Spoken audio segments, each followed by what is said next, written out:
నమస్తే అన్న, అందరికీ నమస్కారం.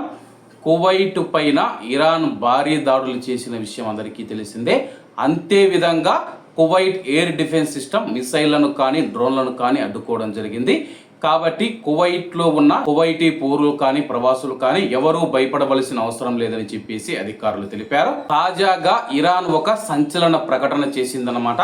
అంటే మేము కువైట్ పైన దాడులు చేయడం వల్ల అమెరికా సైనికులు రాలిపోతూ ఉన్నారు, చచ్చిపోతూ ఉన్నారని చెప్పేసి ఇరాన్ ఒక సంచలన ప్రకటన చేసింది. కువైట్ పైన మేము దాడులు చేయడం వల్ల అమెరికా సైనికులు మరణిస్తూ ఉన్నారని చెప్పేసి, అలాగే యొక్క ఇరాన్ వాదనను మనం చూసుకుంటే కానీ యుఎస్ సెంట్రల్ కామ్ ఖండించిందనమాట. ఇరాన్ దాడుల కారణంగా కువైట్లో 3 అమెరికా సైనికులు మరణించారని ఇరాన్ సోషల్ మీడియా మాధ్యమాల ద్వారా చేసిన వాదనలో అమెరికా సెంట్రల్ కమాండ్ ఖండించింది. ఆ వాదన అవాస్తవమని చెప్పి పేర్కొంది. అలాగే కువైట్ దేశంలో అమెరికా సైనికులు మరణించినట్లు లేదా గాయపడినట్లు ఎటువంటి సమాచారం లేదని, మా యొక్క సైనికులందరూ సురక్షితంగా ఉన్నారని ధృవీకరించింది.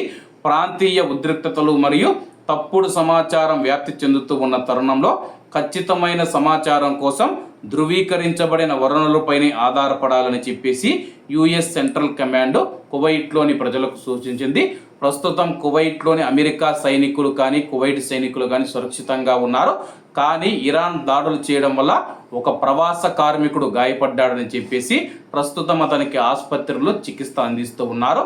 ఇటువంటి వార్తల నేపథ్యంలో కువైట్ ప్రజల్లో ఒక భయాన్ని రేకెత్తించాలని చెప్పేసి ఇరాన్ ప్రయత్నిస్తూ ఉన్నట్లయితే కువైట్లో ఉన్న నిపుణులు తెలుపుతూ ఉన్నారు.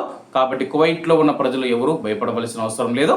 కాబట్టి అందరూ బాగుండాలి, ఎందులో మనం ఉండాలి. అందరికీ నమస్తే అన్న, జై హింద్.